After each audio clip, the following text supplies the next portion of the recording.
Bonjour tout le monde et bienvenue avec nous dans ce nouveau rendez-vous de En roue libre. Attention, vous l'avez constaté, nous ne sommes pas dans nos studios habituels. Nous avons déporté ceci avec énormément de bonheur sur le mondial de l'auto. Salut Pierre. Salut Lolo. Ça va? Ça roule. Oh bah ça roule très très bien. Bonjour Jade. Bonjour, tu vas bien? Merveilleusement. Et toi? Oui. Alors vous savez où nous sommes exactement? Sur le stand de la collective du bioéthanol parce que ça va être entre autres l'un des sujets très importants de ce mondial et ce sera sans doute le sujet principal de notre émission. Tout savoir sur l'éthanol, les boîtiers, les règlements, est-ce que je peux faire tout et n'importe quoi, enfin la totale. Vaut mieux parce qu'en fait, Laurence, on parle beaucoup d'électrique sur le mondial de l'auto, pourquoi pas, mais les ventes d'électrique, c'est 15% des ventes. À côté, il y a 85% d'automobilistes qui ont peut-être envie d'autre chose. Et là, derrière, on a peut-être une occasion de vous permettre de faire des économies. L'éthanol, en tout cas, vous devez le voir, hein, c'est 79 centimes le litre. Ça fait rêver dans 79 centimes le litre. Alors on va tout vous dire hein, sur les boîtiers, sur la réglementation, sur le fait de déclarer ou non en termes d'assurance votre voiture qui est passée à l'éthanol. On va vraiment passer tous les sujets. Et puis avec Jade qui est là, mais aussi avec Louane, avec Gabin, il y aura nos rendez-vous qu'on adore parce que cette jeune équipe, là, cette jeune team qui a tout juste 20 ans, je peux vous dire qu'elle nous pousse. Merci. Tout savoir sur l'intérieur de sa voiture. Sur la loi, enfin voilà, on va faire la petite patrouille, la petite vadrouille, tout le monde, ça va être du bonheur. Bon, la allez. petite patrouille, oui. Ça c'est la patte patrouille, c'est Parce autre chose. que nous, on a une patrouille de passionnés de 20 ans, plus ceux qui ont quelques semaines de plus. Ouais, pas beaucoup. Hein. À peine. Allez, c'est parti, on commence tout de suite par l'actualité.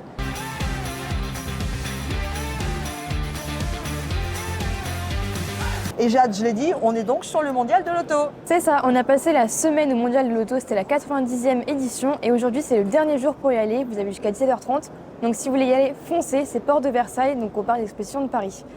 Qu'est-ce qu'on a vu? Alors, on a vu plein de voitures évidemment, les constructeurs en ont profité pour présenter tous leurs nouveaux modèles. On a par exemple Renault qui a un petit peu la tête d'affiche de cette édition, qui présente 6 nouveaux modèles, dont une nouvelle Alpine et une réinterprétation de la 4L. Oui, moi je suis vraiment hyper amoureuse et de la R5 et de la 4L. Hein. Franchement, je trouve que c'est un très beau travail. C'est marrant le nombre de marques qui reviennent comme ça avec des modèles très revival, hein, des modèles nostalgiques qu'on retrouvera certainement dans la galère dans Autopassion de Gabin dans quelques temps, qui est juste derrière la caméra, Gabin.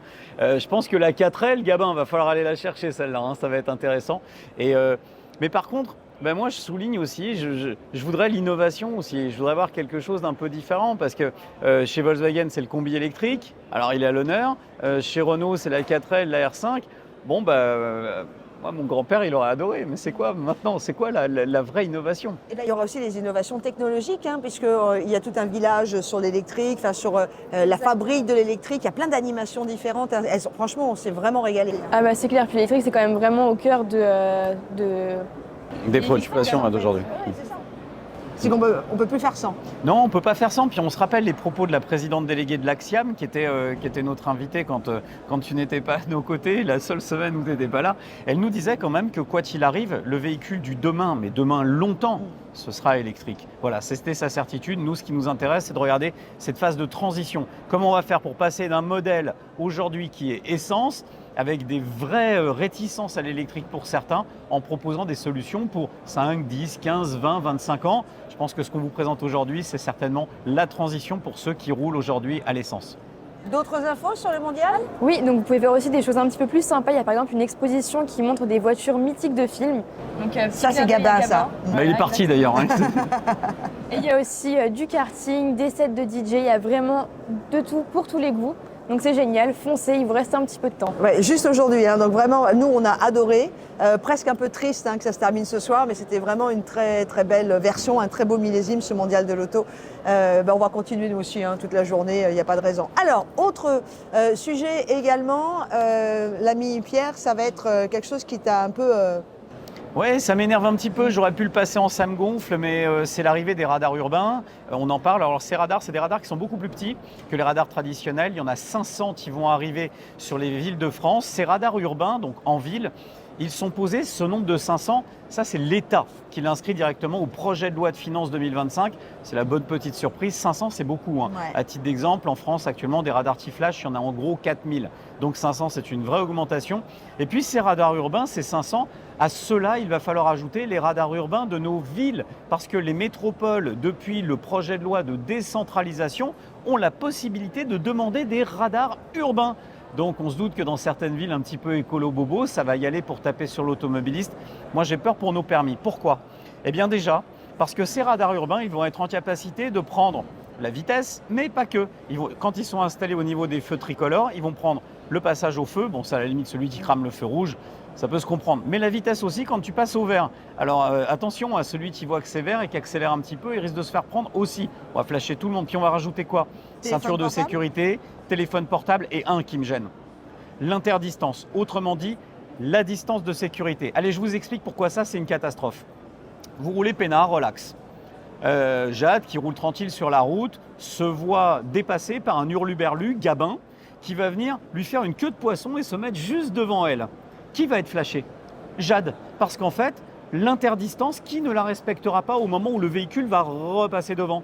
Jade. Et voilà comment de victime, elle va passer coupable d'une infraction. Donc ces radars urbains sur cette spécificité-là, je les aime pas parce que ça risque de coûter très cher. Amitié, tiens, à mon beau-père qui vient d'être flashé 2 fois en 3 km avec un point pour 71 au lieu de 81 au lieu de 70 oui, mais ça, dans une zone d'abaissement qu'il n'avait pas vue. Voilà. C'est comme la maladie, c'est l'injustice des radars. Voilà, ouais, mais quand il n'y aura plus de permis, on fera quoi? Parce que là, ces interdistances, tu as vu le truc, hein, c'est complètement délirant d'imaginer ça.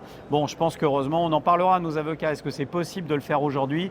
Est-ce qu'on a vraiment la possibilité juridique de le faire ou est-ce que c'est juste pour faire peur aux automobilistes? L'information, elle fait peur. On verra, promis, dès la semaine prochaine avec Jean-Baptiste Kioska ou Ingrid Attal, si c'est vraiment effectif sur les routes de France ou pas.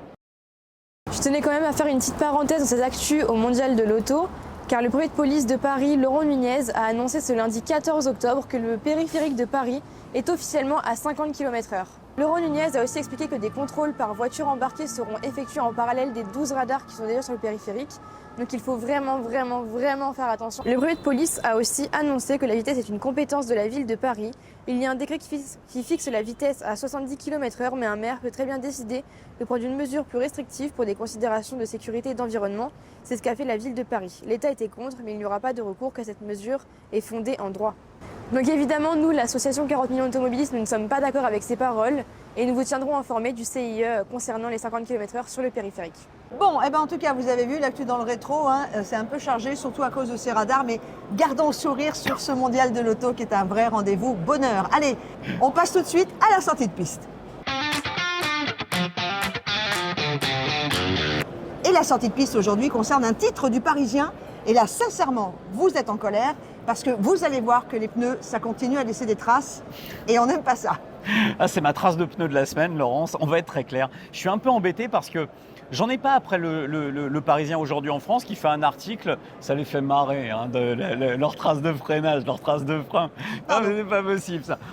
Les traces de pneus, voilà. Alors c'est des gosses. Moi, vous imaginez ce que je vis au quotidien. Vous imaginez comment c'est dur de bosser avec des... Oui. Pierre, c'est parce que surtout nos amis ne voient pas l'équipe qui est derrière et qui est mort de rire à la bêtise que j'ai sortie. Non, revenons sérieusement. Allez. Revenons sérieusement sur cet article du Ouais, Parisien. j'en ai pas du tout après les journalistes du Parisien aujourd'hui en France qui font leur boulot. En fait, ils reçoivent quoi? Ils reçoivent une communication d'une association qui s'appelle Agir pour l'environnement. Et cette association, qu'est-ce qu'elle met en avant? Elle met en avant, eh bien, cet article. Je vous montre le titre à l'entrée, à l'écran.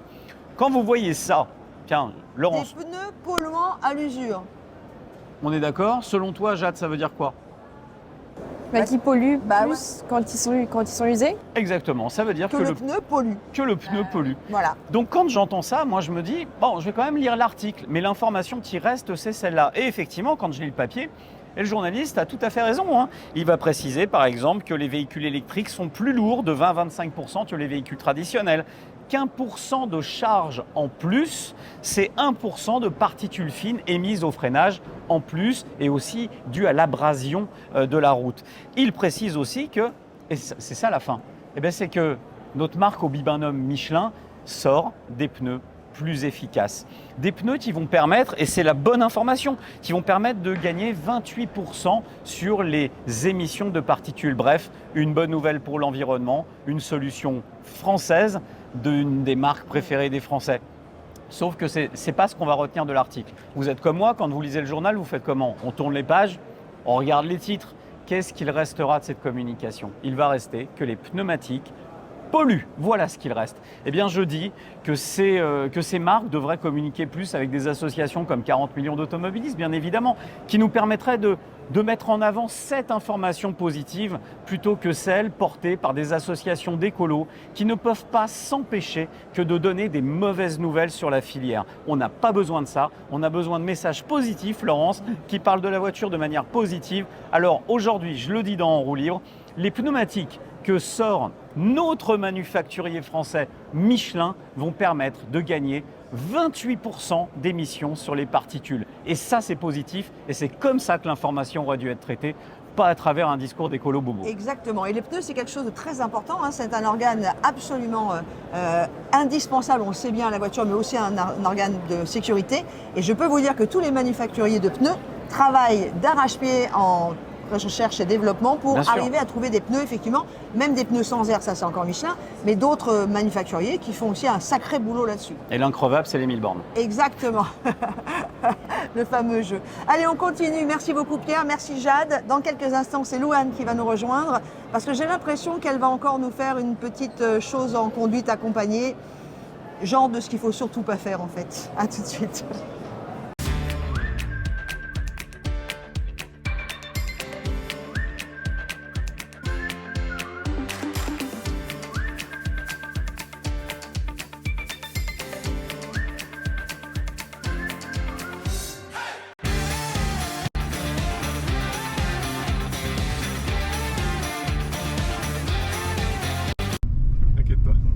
Bien, voilà. Donc tu disais, tu es proche de l'université, c'est ça?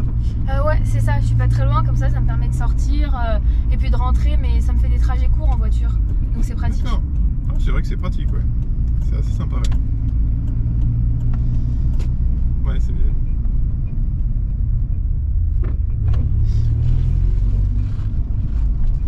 Ben ouais, c'est sympa. T'as vu qu'il y avait quelque chose quand même ou... Non? 2, 3, oui. Non, c'est juste le stop en fait. Oh, ça va, il y avait personne. J'ai ralenti en plus. C'est un stop, t'as pas compris quoi? C'est stop, point. Ouais, mais quand il y a personne, ça passe. Non, tu t'arrêtes, c'est tout.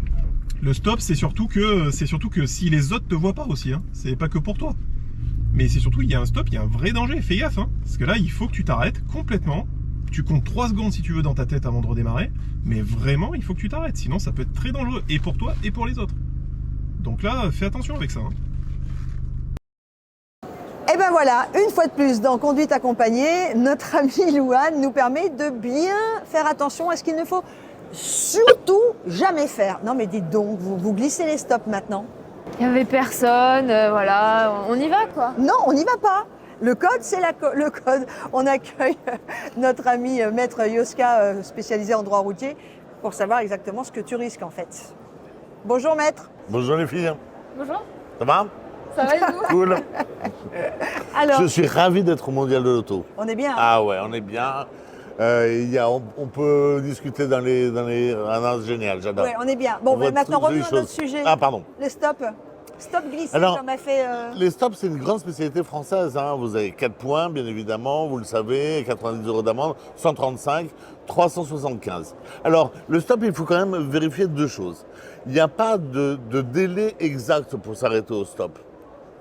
Et vous avez un certain nombre de forces de police qui vont vous dire « Ah non, vous n'êtes pas arrêté trop court, vous n'êtes pas suffisamment arrêté. » Non, il faut s'arrêter et être en mesure, une fois que vous êtes vraiment à l'arrêt, de regarder à droite, à gauche, dans vos rétroviseurs et devant vous, pour voir s'il y a un danger qui arrive. Et ça prend bien évidemment quelques secondes.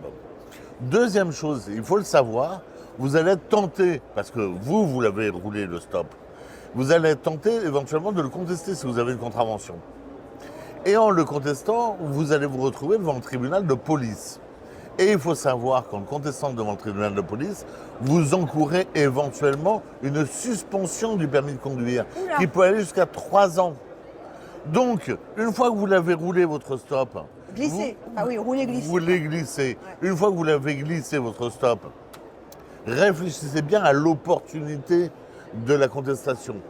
Et vous pouvez d'ailleurs faire ceinture bretelle. Vous pouvez tout à fait contester le temps de faire un stage parce qu'il vous reste plus que quelques points, le temps de faire un stage et retirer éventuellement votre contestation une fois que vous serez arrivé au tribunal de police en disant non, tout compte fait, je la retire, mais ça vous aura laissé le temps de faire un stage ou éventuellement de récupérer vos 12 points. Mais il faut faire très attention, parce que cette infraction qui peut sembler anodine, comme le feu rouge, peut coûter très cher devant un tribunal de police si le président juge que vous avez une conduite particulièrement dangereuse. Et là, à ce moment-là, il va vous sanctionner. Vous vous rendez bien compte que d'une contravention, vous risquez de vous retrouver avec une suspension du permis de conduire très longue. Bon, vous pouvez toujours faire appel, vous pouvez toujours après replaider, mais faites très attention. Il y a un enjeu très grave. Alors, la meilleure des choses quand même, c'est de marquer le stop. Et puis, on évite tout ça. On évite tout ça, on marque le stop, on regarde bien à droite, à gauche. Le stop, c'est pour prévenir un danger qui viendrait d'une voie adjacente. D'accord. Adjacente, pardon. Adjacente. Donc, il faut bien vérifier justement qu'il n'y a pas de danger qui arrive, que vous pouvez être amené à continuer votre course et en faisant bien attention, bien évidemment, à ce qui arrive à droite, gauche, devant, derrière. Tu as des chiffres, toi? Oui, comme le dit Maître Yoska, c'est une spécialité française, puisqu'on recense environ 450 000 points retirés par année en France pour non-respect du stop. Waouh! Et oui, parce que le stop, ça donne l'impression que c'est une... On arrête sa course alors que c'est pas utile. Le feu rouge, tout le monde comprend qu'il faut s'arrêter pour laisser passer les autres. Le stop, vous voyez pas forcément les autres arriver.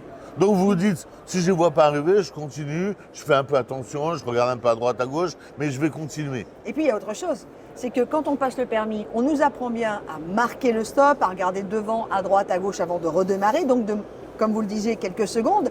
Mais après, dans nos vies de tous les jours, sur les routes qu'on prend tout le temps, où on sait que ce stop-là, si j'y vais doucement, je vais bien voir s'il y a quelqu'un qui arrive, on prend de mauvaises habitudes. Bien sûr. Et dangereuses. En tout cas, merci de nous avoir rappelé que ça peut nous coûter très cher jusqu'à notre permis de conduire. Allez, c'est terminé pour cette conduite accompagnée. On va nous continuer évidemment à parler de ce que l'on a droit ou non de faire, parce que nous allons avoir maintenant, permis, pas permis, ai-je le droit de rouler avec un boîtier éthanol non homologué. Et évidemment, pour cette question, eh bien, on a gardé Maître Yoska qui est avec nous, avocat spécialisé en droit routier et avocat aussi auprès de 40 millions d'automobilistes. La question du jour, Louane. Ai-je le droit de rouler avec un boîtier éthanol non homologué? Toi? Oui. Mais tu es capable de tout, tu nous l'as montré. C'est pas toi qui devrais poser la question. Parce que si tu la poses la question, c'est dangereux. Alors, je vais la refaire. Ai-je le droit de rouler avec un boîtier éthanol non homologué? Alors, il faut faire attention parce que vous pouvez toujours conduire avec un boîtier d'éthanol non homologué. Il suffit de l'acheter, de le brancher et puis vous vous dites, bon, c'est pas grave, j'y vais. Il faut faire attention à un certain nombre de choses. Déjà, les contraintes techniques. Tous les boîtiers ne vont pas sur toutes les voitures. Et il faut faire attention à acheter bien évidemment le boîtier qui va sur votre véhicule, qui va donner les meilleures performances et qui va permettre au véhicule de fonctionner le plus correctement. Moi, je dirais dans ces cas-là, faisons appel à un professionnel pour installer notre boîtier. Non seulement il faut demander conseil au professionnel, il faut demander au professionnel de l'installer. Et puis, éventuellement, si vous voyez une irrégularité, il faut tout de suite le ramener le véhicule en disant, écoutez, voilà, il y a des dératés, il y a une injonction, il y a des injonctions d'essence qui n'arrivent pas correctement. Enfin, il faut faire, voilà. Et puis, surtout, je veux éveiller, alors, bien évidemment, si le boîtier n'est pas homologué, si voilà, une amende et tout, mais c'est pas ça qui va nous intéresser. Je veux vous mettre en garde sur quelque chose de très particulier. Si le boîtier n'est pas homologué, en cas d'accident, vous allez avoir un retrait de responsabilité ou en tout cas un retrait de garantie de votre assurance. Et là, ça peut vous coûter très cher. C'est-à-dire que vous allez économiser un peu d'argent sur le boîtier homologué ou pas, mais surtout, en cas d'accident, si vous écrasez, vous avez un accident corporel, ça risque, l'assurance va vous dire votre voiture n'était pas conforme, le boîtier n'était pas homologué, en conséquence de quoi je ne vous garantis pas. Et il faut faire attention parce que votre maison, elle va y passer. Votre job va y passer, votre vie va y passer. Parce que si vous écrasez quelqu'un de jeune, et ça va vous coûter des millions. Même de moins jeunes. Hein. Même de moins jeunes. Mais surtout, faites attention, bien évidemment. En dehors, bien évidemment, l'aspect moral qui va vous hanter le reste de votre vie. Il ne faut pas prendre de risques pour quelques euros économisés. toujours être dans les clous parce que la voiture, c'est une arme par destination et il faut surtout être capable de dire elle est nickel chrome, en conséquence de quoi mon assurance paye et moi, on ne me demandera rien. Et c'est parfait comme ça. Et puis il y a autre chose, et on posera la question dans le courant de cette émission, puisqu'on fait un peu une spéciale éthanol aussi, c'est que quand on fait et quand on met un boîtier, on est normalement censé faire changer la carte grise. Ah oui, alors vous avez un site spécialisé là-dessus, donc vous avez la possibilité de changer la carte grise. Et puis de façon générale, mais tout ça va dans le sens de la conformité. Vous achetez un boîtier homologué, vous faites changer la carte grise, vous prévenez votre assurance est au courant. Et si vous avez un accident, il n'y a aucun problème pour vous. Mais toujours être dans les clous, si j'ose dire. Donc en fait, si on veut faire un résumé, Louane, à la question ai-je le droit de rouler avec un boîtier non homologué, la réponse est non. Non, Plutôt pas. plutôt pas. Jamais même. Merci beaucoup, maître. Merci à vous. Allez, on continue, nous, puisque dans quelques instants, eh bien, on va avoir d'autres rendez-vous avec notre émission en roue libre. Et vous n'hésitez pas, hein, vous réagissez sur les réseaux sociaux, YouTube, Instagram, partout. Vous nous mettez vos questions. Si vous avez des questions, nous serons vos porte-parole.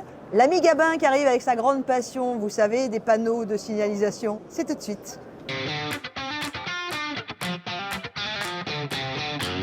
Et dans notre rendez-vous en roue libre, vous savez qu'on adore Gabin. Pourquoi? Parce qu'il a ou des galères, ou il a une passion très particulière sur les panneaux de signalisation, au-delà de sa passion sur le cinéma. Alors aujourd'hui, Gabin, tu nous présentes quoi? Bon, Laurence, Pierre, aujourd'hui je vous présente ce panneau. Ah ouais. Ah, j'adore le clocher derrière. Alors je le connais, mais je me mets à la place de celui qui regarde. Tiens, on va tenter une blague, on va faire... Lenny, c'est quoi ça? Tiens Lenny, on t'a jamais vu, viens voir avec nous. Ah oui, il faut que tu passes derrière les caméras. Faut qu'il fasse le tour. Ah, ça c'est un peu compliqué. Tiens Lenny, viens discuter dans le micro là. C'est quoi ça? Franchement, j'en ai aucune idée. Alors, un on simple vous présente E, hein. Lenny, voilà, qui travaille avec nous également et qui est souvent derrière les caméras, mais pas seulement, il fait le graphisme de En roue libre et c'est lui qui s'occupe des réseaux sociaux, YouTube, Instagram. D'ailleurs, vous pouvez nous poser des questions, vous pouvez nous rejoindre sur les réseaux sociaux. Alors, on y va, c'est quoi? Bon alors, ce panneau, Lenny, du coup je vais te dire, c'est le panneau qui représente un village étape. Est-ce que vous connaissez quelques villages étapes en France? Ouais. Moi j'en connais. J'en connais parce qu'il y en a le long de l'autoroute A75 quand je pars en vacances dans le sud de la France. Et globalement, en fait, si j'entends bien, c'est un petit peu comme une aire de service d'autoroute. On trouve à peu près la même chose, sauf qu'on est dans un petit village. Voilà, grosso modo. Moi aussi, j'en connais. Ouais. Et alors moi, je l'adore celui-ci, c'est quand on prend l'autoroute d'Orléans et qu'on va sortir à Vierzon, on va récupérer la nationale et qui va nous emmener à Limoges. C'est marqué Va-t'en, village étape. Merci Laurent. Salut les gars. Voilà, donc les villages, les villages étapes, moi c'est un de ceux qui me fait le plus rire. Va-t'en, village étape. Je trouve ça très très bien. Tu t'es déjà arrêté? Non, pas encore. Mais Il paraît qu'on n'est pas le bienvenu. Non mais comme a dit Pierre, un village étape, c'est un village qui se trouve au bord des nationales et des autoroutes gratuites. Et c'est un village où le nombre d'habitants doit être inférieur à 5000 et qui doit offrir une qualité de vie ressemblante à celle qu'on trouve sur les aires d'autoroute avec des belles infrastructures et une bonne qualité de vie. Donc restaurant, voilà, produits régionaux, de quoi manger et même de quoi dormir. C'est ça. Normalement, il y a ce qu'il faut. Moi, on aime beaucoup les villages étapes. Enfin, moi, je trouve que c'est une façon de voyager en France un peu différente. Ouais, et puis c'est vrai que souvent on reproche un petit peu aux aires de service sur autoroute d'être très aires de service pour le coup, avec tous les côtés positifs. C'est tout de suite, on perd pas de temps, on fait le plein. Et bien dans ces villages étapes, on retrouve la même chose. C'est combien de kilomètres? C'est dans à peu près 5 kilomètres, c'est ça hein? Ouais. Voilà. Et on va retrouver les mêmes choses. Donc vous allez retrouver du carburant avec des prix à peu près raisonnables, peut-être même parfois un petit peu plus bas. Plus raisonnable que sur l'autoroute, Voilà. c'est clair. Donc plutôt le bon plan à tester. Puis ça permet de crécher dans des villages, découvrir la France De quoi d'un autre point de vue. Crécher. Crécher. Ah, j'adore cette expression. Ça fait longtemps que je ne l'avais pas entendue. Hein. Et puis, si vous allez du côté de Lyon, vous allez crécher, manger du petit Jésus. Voilà, ça c'est fait. Merci beaucoup. Tu sais ce que c'est le petit Jésus? C'est un fromage? Non, c'est un saucisson. C'est un gros saucisson, le Jésus. Mais ça passe très bien avec. Hein. Et en gastronomie, il y a une expression, c'est le petit Jésus en culotte de velours. Ça veut dire que c'est très très bon. Ok. Merci, Bon, Gabin. je goûterai. Tu restes avec nous? Ouais. Parce que si ma passion et celle qu'on partage, c'est la gastronomie et le vin, toi, c'est le cinéma et les bagnoles, et c'est Autopassion maintenant.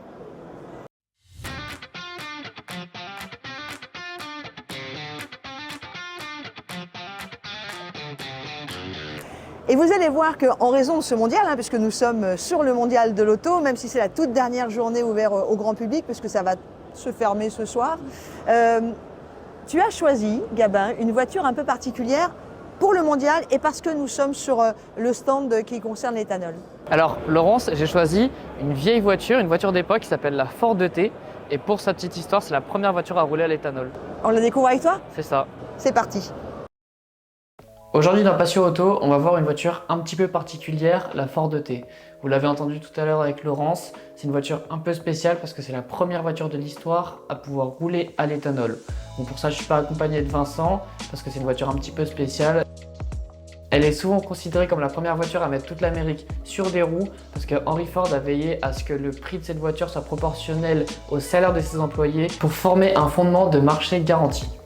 Cette voiture sort des usines Ford le 27 septembre 1908 et elle est considérée comme la voiture la plus importante du XXe siècle après un sondage international. Si on tourne aujourd'hui au Salon de l'Auto, notre émission En roue libre, c'est grâce à la collective bioéthanol. Et vous l'avez entendu tout à l'heure, cette voiture, on ne l'a pas choisie pour rien. C'est la première voiture de l'histoire à rouler à l'éthanol. Et pour la petite histoire, le concessionnaire Ford de Paris engagera un modèle T un petit peu amélioré pour participer aux 3 premières courses des 24 heures du Mans. Celle-ci, pour la course inaugurale de 1923, finira 15e. Donc pour tous ceux qui voudraient voir cette voiture de leurs propres yeux, n'hésitez pas à vous rendre au Salon de l'Auto. Dépêchez-vous, il ferme ce soir. Elle est exposée au hall 5.1 et je vous promets que la semaine prochaine, on retrouve Vincent pour un nouveau Passion Auto. En roue libre continue, vous le savez, autant là sur YouTube où vous nous découvrez. N'hésitez pas à parler de cette émission au plus grand nombre. C'est une émission qui divertit, mais qui en même temps apprend. Une émission voulue par 40 millions d'automobilistes où on prend l'actualité, où la jeune équipe nous permet de mieux savoir ce qu'il y a dans notre voiture, ce qu'on a le droit ou non de faire avec le permis de conduire. On parle aussi d'assurance. Donc vraiment, cette émission, il faut en parler autour de vous. Vous la retrouvez évidemment aussi sur la page Instagram d'En roue libre. Et puis, eh bien évidemment, puisque c'est 40 millions d'automobilistes, j'ai le DG qui est à mes côtés. Et je peux vous dire que l'ami Pierre, quand franchement ça le gonfle, il exprime. Là, j'ai l'impression qu'il y a une histoire de radar. Oui, Laurence, j'en ai marre. J'en ai marre parce qu'encore ce week-end, je me suis retrouvé confronté à des problématiques de radar. Et à chaque fois, je vais vous dire ce qui me gonfle, c'est le radar qui flash par l'arrière. Pourquoi? Parce que je vais vous expliquer que c'est la preuve par A plus B que les radars ne sont pas là pour la sécurité, mais bel et bien pour l'argent. Allez, je vous explique très facilement comment ça fonctionne. Lorsque vous êtes flashé, lorsque votre véhicule est flashé, si on vous flash par l'arrière, on n'identifie pas le conducteur. Vous êtes d'accord avec moi, sur la photo, vous n'apparaîtrez pas. En revanche, votre plaque d'immatriculation, elle apparaîtra véritablement pour qu'on la lise. Je vais mettre la fiche dans le bon sens, comme ça fait plus réaliste. Dans ce sens-là, on verra bien votre plaque d'immatriculation. Vous allez donc recevoir à domicile, un avis de contravention que vous allez devoir payer. Si vous voulez le contester en disant que ce n'était pas vous qui étiez au volant de ce véhicule, vous pourrez. Vous ne perdrez donc pas les points puisqu'on ne pourra pas prouver que vous étiez le conducteur. En revanche, vous serez condamné en tant que détenteur, possesseur du certificat d'immatriculation de la carte grise. Donc grosso modo, vous allez payer plus, vous ne pourrez plus avoir l'amende minorée et l'État gagnera plus d'argent. Je rappelle quand même que les radars chaque année, en gros, c'est un petit milliard d'euros, ça reste très propre et qu'on est toujours en train d'essayer de gratter. Tiens, dernière preuve, merci à Gérald Darmanin, l'ancien ministre de l'Intérieur, qui nous avait permis d'obtenir, je ne vais pas vous dire que c'est mal, on l'a obtenu avec lui, cette marge de tolérance sur la perte de points de 1 à 5 km/h, c'est bien. Mais quand on a voulu toucher au Grisby, quand on a demandé à ce que l'amende soit réduite pour les tout petits excès de vitesse involontaires, un mec qui est 1 km/h au-dessus en vitesse retenue, Laurent, c'est pas un chauffard. Comme votre beau-père. Par exemple. Ah non, lui, c'est pas un chauffard. Donc, au final, on se retrouve comment? Eh bien, on se retrouve avec l'argent, on le garde, l'amende, on la garde, on continuera à sanctionner, mais on ne prendra pas les points sur les petits excès de vitesse. Alors oui, je le dis haut et fort, si demain les radars étaient là uniquement pour sauver des vies, eh bien dans ce cas-là, les radars, ils flasheraient par l'avant pour identifier le conducteur et pas par l'arrière pour prendre l'argent du véhicule. Aujourd'hui, celui qui arrive à me faire gober que les radars sont uniquement là pour la sécurité, va falloir qu'on m'explique. Va falloir qu'on m'explique aussi en quoi un radar m'a sauvé la vie quand je reçois un PV un mois plus tard dans ma boîte aux lettres. D'ailleurs, si vous ne payez pas, vous savez ce qui se passe? vous aurez un avis à tiers détenteur sur votre compte en banque. On appellera votre patron pour saisir l'argent. On ne se renseignera pas au Père-Lachaise pour savoir si vous êtes mort. C'est bel et bien la preuve par A plus B que les radars, oui, pour les petits excès de vitesse, ils ne sont pas là pour faire de la sécurité, ils sont là pour l'argent. Pour faire de la sécurité, on a les forces de l'ordre et je préférais qu'on leur fasse un petit peu plus confiance. Je suis assez d'accord avec toi. Et d'ailleurs, puisque tu parles de petits excès de vitesse, les radars sur le périphérique, ça y est, qui est entièrement passé à 50 km/h. Hein. Ça va être beau ça. Au revoir les permis. Oh là là. Et je salue nos amis taxis, hein, entre autres, hein, qui du coup maintenant travaillent. Ne sont plus taxis, ils n'ont plus de permis. Ben non, mais c'est pas ça, mais ils sont escargots. 50 km/h. Max. Max, t'as raison. Ah, bref. Merci beaucoup Pierre. Allez, ça l'a gonflé, mais maintenant on va passer à toute autre chose dans En roue libre, puisque vous savez que nous sommes sur le stand de la collective du bioéthanol français. Un rendez-vous qui va leur être maintenant totalement consacré. Vous vous posez des questions sur le bioéthanol, toutes les questions, restez avec nous, on va tout décrypter. À tout de suite.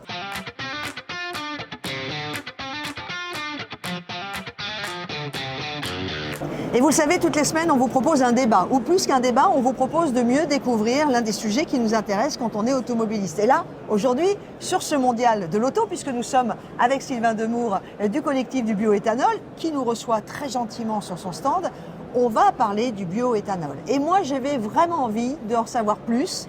C'est donc un vrai du fond spécial éthanol. Tiens, toi d'ailleurs, Pierre, juste comme ça, en 2 secondes, ta voiture, elle est à l'éthanol ? Elle est à l'éthanol. Elle est à l'éthanol. Là, mes 2 véhicules sont à l'éthanol. Pourquoi ?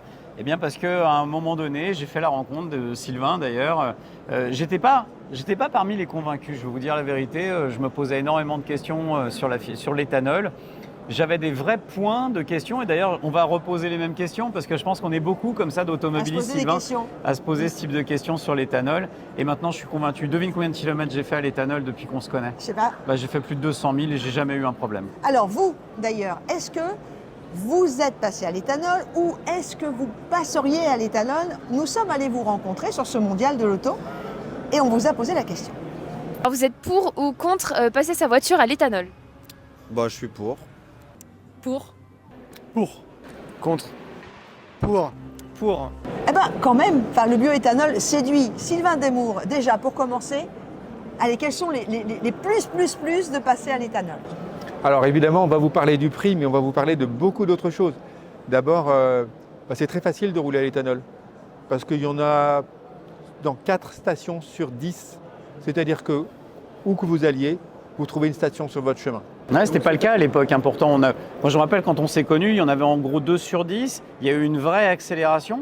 À quoi est-ce qu'on peut attribuer cette accélération du nombre de stations qui sont passées à l'éthanol ? Les distributeurs avaient intérêt à passer à l'éthanol parce que c'est un carburant qui n'est pas cher, on va en parler. Et donc ils avaient bien envie de le mettre en avant sur leur station.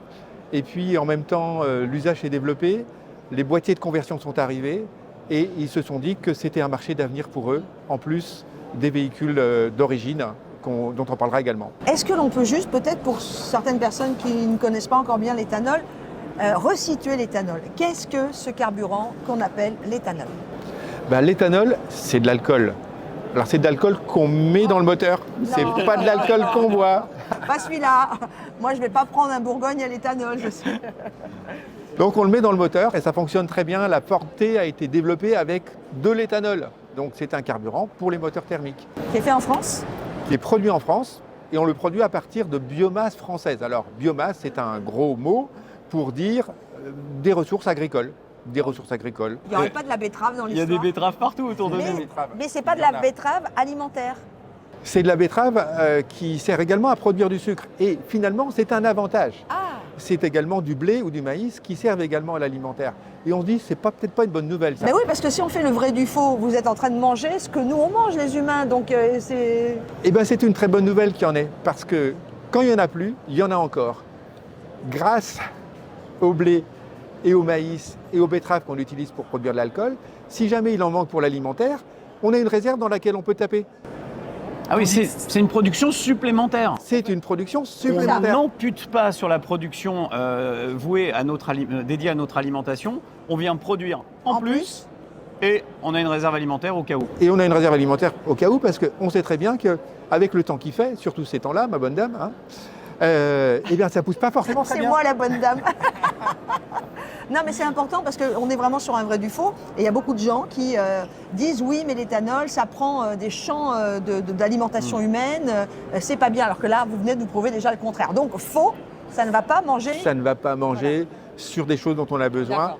On produit d'ailleurs de toute façon, en même temps, de l'alimentation et du biocarburant. Il n'y a pas un seul champ qui fait que du biocarburant. Il y a une partie de la graine qui va servir à l'alimentation animale, c'est les protéines, et la partie de l'amidon va servir à faire de l'éthanol. C'est la même graine, donc c'est obligé, on n'y peut rien. On fait toujours de l'alimentation et de l'énergie en même temps. C'est produit où?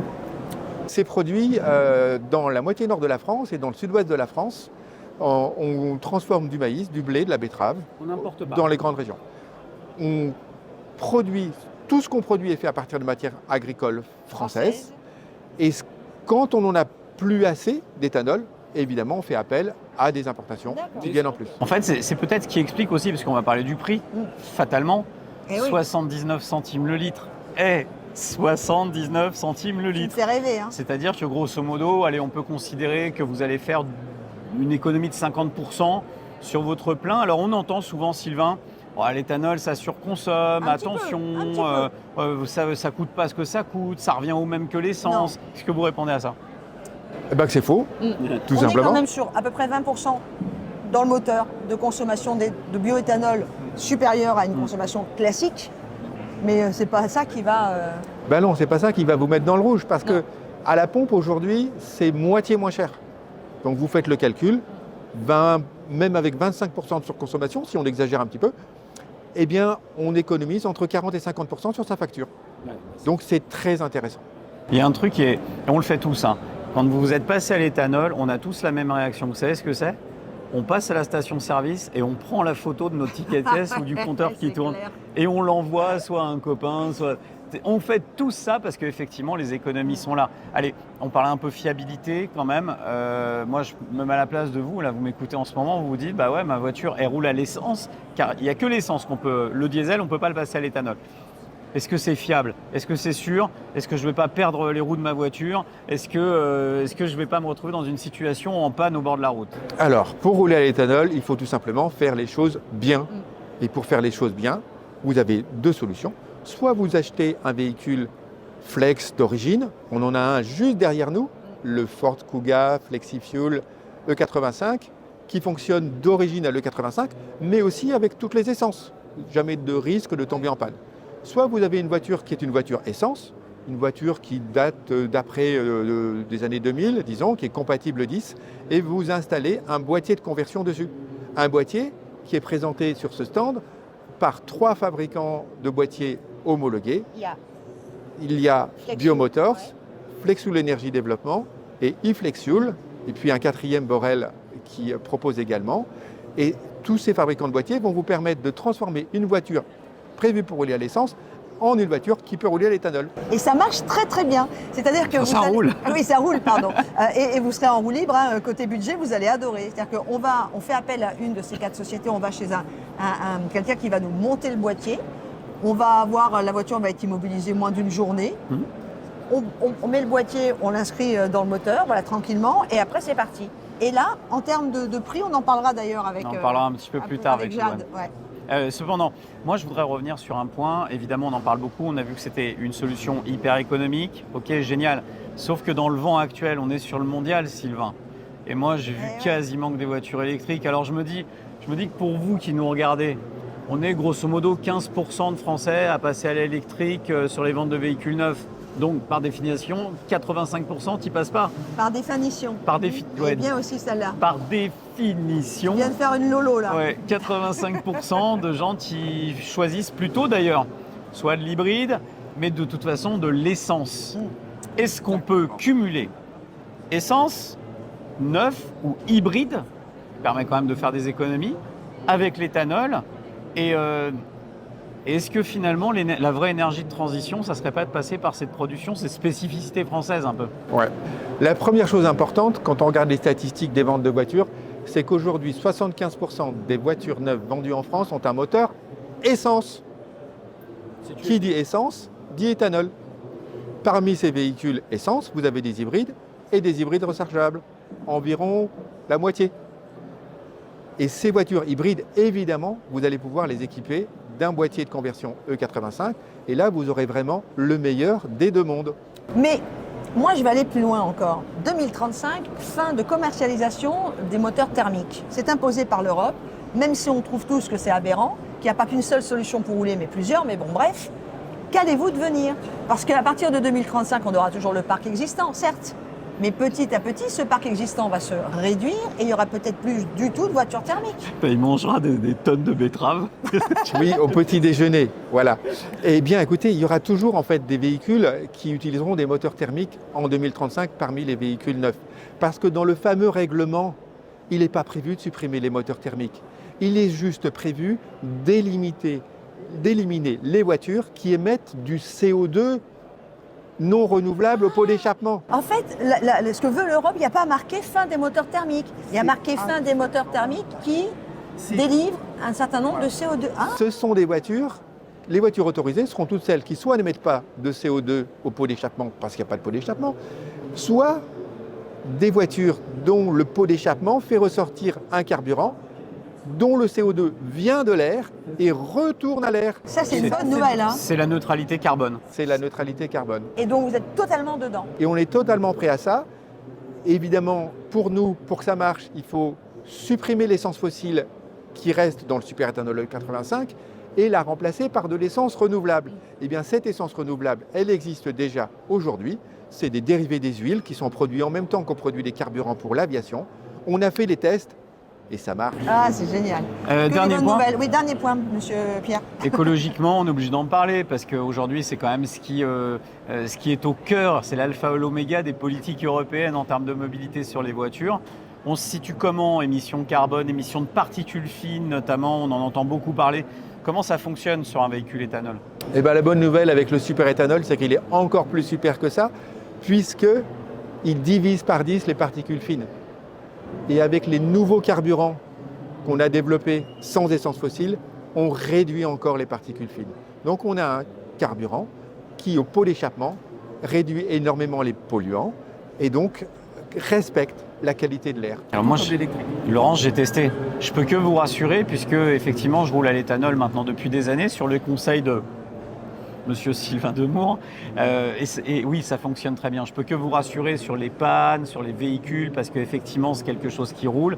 Je peux que vous rassurer sur le fait qu'il y aura toujours du thermique, puisqu'on a des solutions de carburant qui sont des solutions de transition. Et je peux que vous rassurer, parce qu'il va falloir qu'on y aille. Ouais, mais j'ai un truc, Lolo, c'est qu'en fait, quand on regarde ce type de motorisation, eh bien, on se dit que si vous roulez à l'essence, ça serait quand même dommage de ne pas passer à l'éthanol. Ah bah oui. Vous divisez par 2 votre facture de carburant. C'est clair. Et puis, il y a plein d'avantages. On va en parler dans cette émission, puisque vous l'avez bien compris, comme nous sommes sur le mondial avec notre rendez-vous en roue libre. Sylvain, merci beaucoup pour ce rendez-vous sur l'éthanol. On va poser plein de questions, assurance, motorisation. Voilà, vous allez voir, on va faire un tour complet.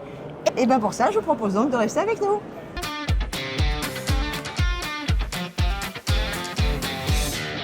Alors oui, ça y est, vous le savez, depuis le début de cette émission en roue libre, nous sommes en direct du Mondial de l'Auto. Alors nous y sommes parce que ça se termine ce soir, mais tout au long de la semaine et tout au long de l'année, vous allez nous retrouver sur YouTube. Vous pouvez prendre l'émission, la faire en replay, vous pouvez la balancer à tous vos amis, la faire connaître au maximum, y compris sur la page Instagram. Il y en a une, je peux vous dire que quand on a appris qu'on allait être sur le Mondial de l'Auto, elle était comme une enfant. Ouais, je vais aller voir plein de choses et tout, c'est notre amie Jade. Et ça va être un peu le sujet de ta petite vadrouille. Exactement, j'ai été beaucoup me balader au Mondial de l'Auto, mais j'en dis pas plus, je vous laisse découvrir. Ah bon, comme ça là maintenant? Je laisse du suspense. Bon allez, écoutez, regardez. Bienvenue dans la petite vadrouille. Aujourd'hui, on se retrouve au Mondial de l'Auto et je vais vous faire un petit tour de tout ce qui se passe ici, tout ce qu'on peut y voir. Donc suivez-moi, c'est parti.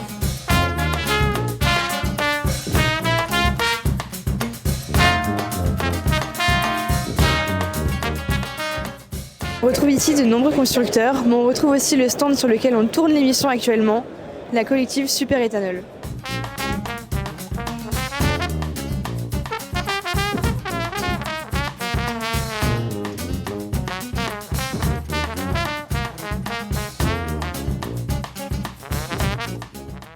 Bon, vous l'avez peut-être compris avec le petit robot qui était juste à côté, mais on est à la fabrique de l'électrique. C'est ici que vous pourrez connaître tous les secrets de la voiture électrique, de comment sont conçues les batteries, les moteurs, tout ce que vous avez à savoir, c'est ici.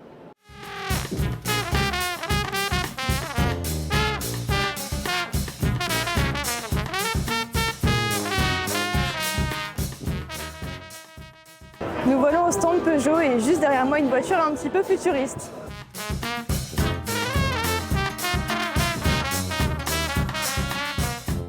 J'espère que cette petite vadrouille vous a plu.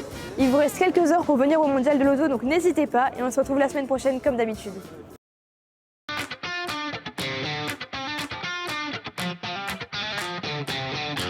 Dans En roue libre, il y a cette équipe de jeunes chroniqueurs, Louane, Jade, Gabin, qui nous apprennent plein de choses sur les assurances, le droit routier, mais également ce qui se passe dans nos voitures et ce que nous avons à l'intérieur. Donc mieux comprendre notre voiture. Salut Louane. Salut Laurence. Et aujourd'hui, puisque nous sommes avec le collectif du bioéthanol, tu veux nous parler du boîtier justement de bioéthanol. Du boîtier de conversion. Et pour ça, on a Nicolas Kozzoglou qui est avec nous. Bonjour Nicolas. Bonjour. Vous allez bien? Absolument. Alors on y va pour les questions. Moi je suis tout oui. Alors en premier, je me suis un peu renseignée. Le bioéthanol, il faut expliquer que c'est un carburant renouvelable issu de matières végétales comme les céréales ou la betterave à sucre. Mais alors c'est tout, je me suis arrêtée là.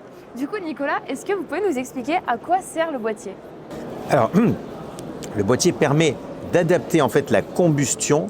Donc, vous avez une voiture essence à la base. Et donc, comme il y a un peu moins d'énergie dans 1 litre d'éthanol par rapport à 1 litre d'essence, il faut injecter un peu plus.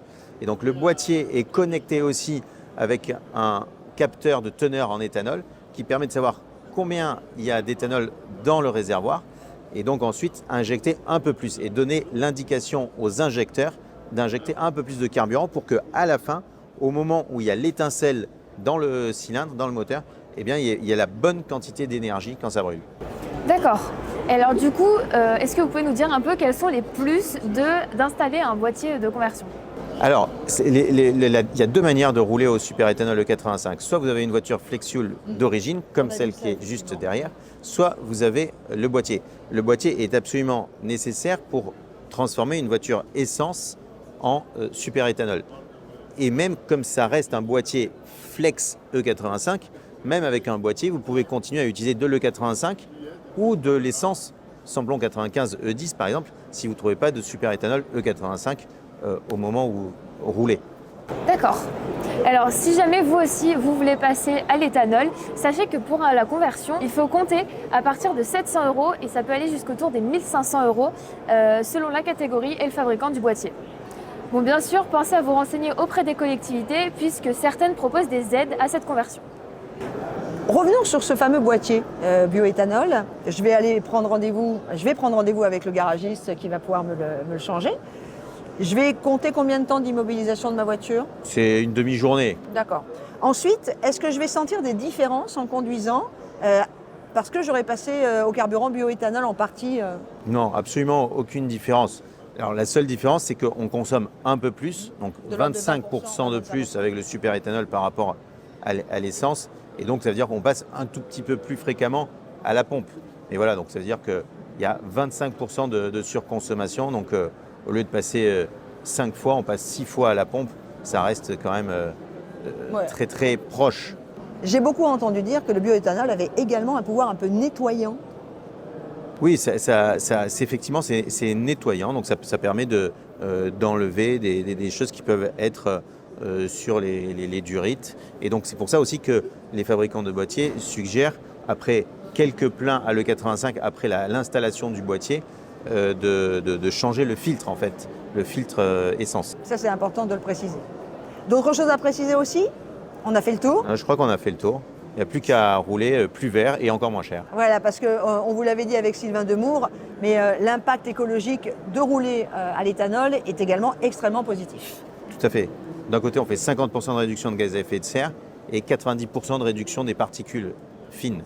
Donc par rapport à l'essence, c'est à la fois bon pour le climat, moins de CO2, et bon pour la qualité de l'air, moins de particules fines. Puisque nous sommes sur le stand de la collective du bioéthanol, sur ce fameux mondial de l'auto 2024, On vous l'avait dit, ce sera un peu du spécial éthanol sur cette fin d'émission. Donc, on va passer maintenant à l'entretien du moteur avec du bioéthanol. J'ai l'impression que l'ami Gabin a encore vécu une sacrée galère.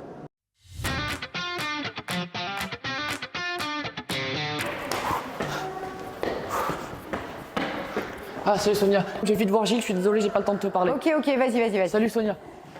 Alors Gabin, avec toutes ces galères, il serait peut-être temps de prendre une grande décision.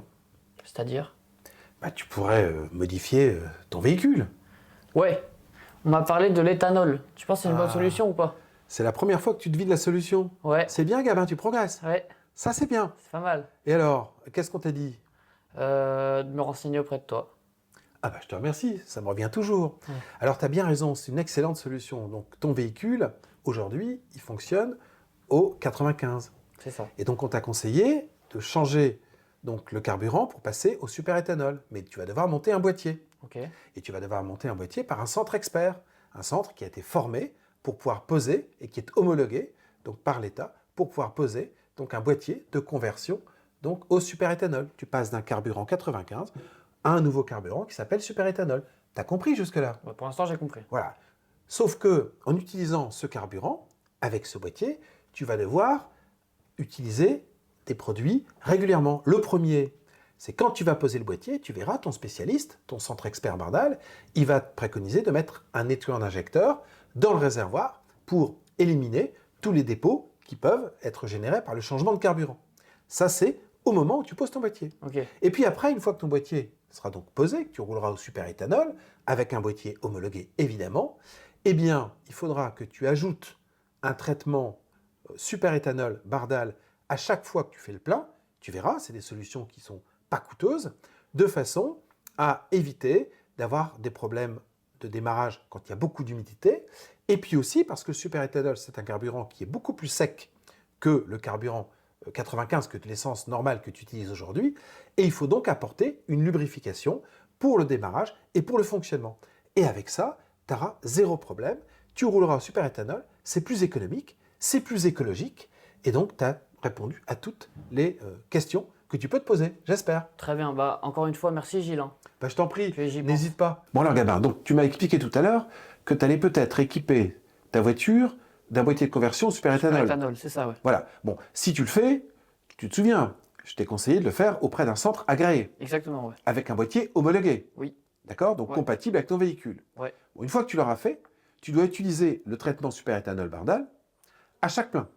Et ce produit que tu vas ajouter dans ton réservoir avec le petit bouchon doseur, si tu mets 20 litres, tu vois, tu t'arrêtes à 20 ml. Okay. Si tu mets 30 litres, tu t'arrêtes à 30 ml. Tu vas additionner ça à ton carburant à chaque fois. Et grâce à cet additif, tu vas avoir des démarrages, même par temps humide ou par temps très froid, qui vont très bien se passer. Okay. Et puis tu vas aussi compenser le fait que l'éthanol, c'est un carburant qui est plus sec, plus détergent que l'essence. Et donc tu vas apporter une lubrification pour la partie haute moteur. Et donc avec ça, tu vas démarrer à coup sûr et tu ne vas donc pas avoir de problème avec ton véhicule. Ok, très bien. Donc voilà, je te le donne. Avec ce flacon de 500 ml, tu peux traiter 500 litres de carburant. C'est facile, tu dévisses le bouchon, tu appuies, tu remplis le bouchon doseur et tu mets dans ton réservoir. Nickel. Simple et efficace. Et bien dès que je suis converti, je penserai à toi Gilles. Eh ben, tu peux le garder. Allez, merci ciao. beaucoup, hein. Salut gamin. Salut Gilles. Ah ben voilà, j'ai encore appris quelque chose moi. Et alors au final, ton ami, est-ce qu'il est passé à l'éthanol? Il est passé à l'éthanol. Et il sait comment l'entretenir grâce à Gilles, qui nous aide, que ce soit diesel, essence ou même du coup éthanol. Gilles est toujours là pour nous aider. Et du coup, mon ami maintenant, il en sait plus et il sait comment entretenir sa voiture. Et en même temps, Gilles, il ne s'est pas trompé. Hein, Gabin, il est toujours en galère. Voilà, c'est une bonne âme. Allez, on reste ensemble, puisque là maintenant, dans notre chronique bonus assurée avec Jade, que nous avons retrouvée, on va se poser la question de savoir si on doit déclarer à son assurance son boîtier éthanol.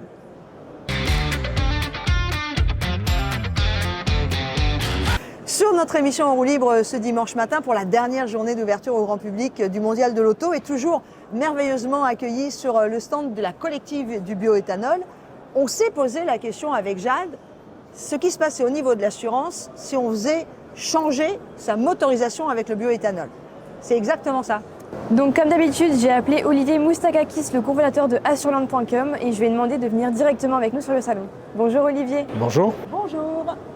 Bon, du coup, je me demandais si je transforme ma voiture à l'éthanol, que je lui mets un boîtier est-ce que je dois le déclarer à l'assurance ou il n'y a pas besoin, ça reste comme d'habitude? Alors quelles sont les étapes? Si vous installez un boîtier pour transformer en bioéthanol votre motorisation, enfin l'alimentation de votre moteur, il faut déjà faire une démarche à la préfecture pour faire une modification sur votre carte grise et il faut déclarer la nouvelle carte grise à votre assureur. Ça c'est important, il faut l'informer de ce changement, c'est très très important. Oui, c'est vrai que moi je savais même pas que ça changeait carrément la carte grise, donc c'est très bon à savoir.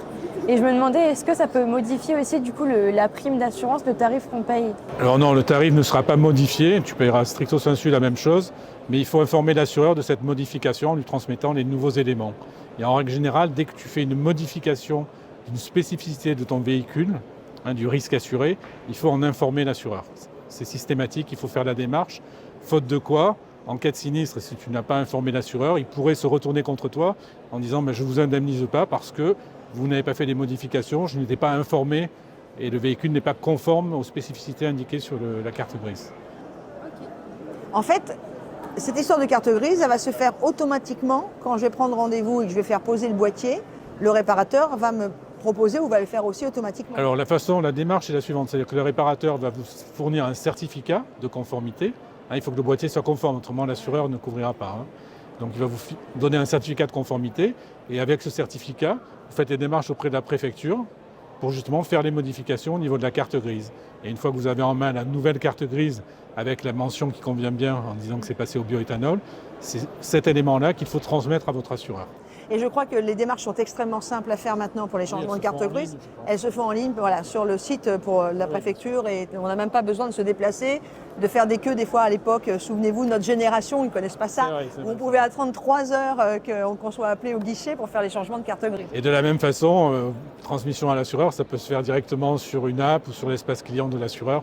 Oui, c'est assez facile maintenant quand même. D'informer du changement, mais il faut vraiment le faire. Simple et efficace, mais la question était très bien posée et pour vous qui allez peut-être passer au bioéthanol, c'est important de le savoir. On fait le changement de carte grise parce qu'on a changé quand même un peu la motorisation et on fait tout de suite, on prévient son assureur et on est dans les clous. Et on est garanti, il n'y a aucun problème, il n'y aura pas de surprime par rapport à ça. Ok, super. Et ben voilà, on a fait le tour. Je pense que oui. Eh ben super, merci beaucoup Olivier. Bonne journée. Merci à vous. Et quant à nous, restez avec nous parce qu'on arrive sur la fin de l'émission. J'ai la sensation que pendant ce tournage, il s'est encore passé quelque chose qui ont été récupérés au vol par Gabin, notre réalisateur, et qui va se faire un malin plaisir de les diffuser dans quelques instants. Et on passe tout de suite à la sortie de piste de l'ami Jean-Luc. Ça devait arriver. Appeler Pierre Jean-Luc, fallait le faire. Mais regardez aussi, le nom de la collective du bioéthanol, c'est dur à dire pour Laurence. Sur le stand de la collectivité de l'éthanol français. Comment c'est? La collective du bioéthanol. Voilà. Eh ben merci Pierre. Allez, vous le savez, nous sommes... Comment t'as dit? La collective du bioéthanol. La collective. La collective. Non, la collective du bioéthanol. Bon Laurence, je l'ai beaucoup charriée, mais elle n'était pas la seule à avoir du mal cette semaine. Bon aujourd'hui, si on fait notre émission... Si on tourne aujourd'hui au salon de l'auto. Aujourd'hui, si on fait notre émission. Aujourd'hui, si on tourne notre émission. Et aujourd'hui, si on tourne notre émission. Et aujourd'hui, si on tourne notre émission au salon de l'auto. Bon, aujourd'hui, si... Le mec est en boucle. On vous avait prévenu, hein. Oui, c'est une émission qui rit, c'est une émission qui vit avec des gens qui sont un peu déjantés. En tout cas, une fois de plus, on a passé un sacré bon moment. Merci beaucoup, Gabin. De rien, Laurence. Merci, Jade. Merci à toi. Et puis merci aussi, et bien sûr, à Pierre, à Lénie qui est derrière les caméras. Attention, je crois qu'il y a l'ami Pierre qui va arriver dans quelques instants. Et à Louane, t'es là? T'es pas là? T'es là? Mais t'étais où? On a été ravis et merci à toute l'équipe de la collective du bioéthanol de nous avoir accueillis ici pendant cet extraordinaire mondial de l'auto avec des innovations mais aussi avec beaucoup d'émotions. Allez, on se retrouve dimanche prochain pour un prochain rendez-vous dans Roue Libre. Ciao, bonne semaine tout le monde.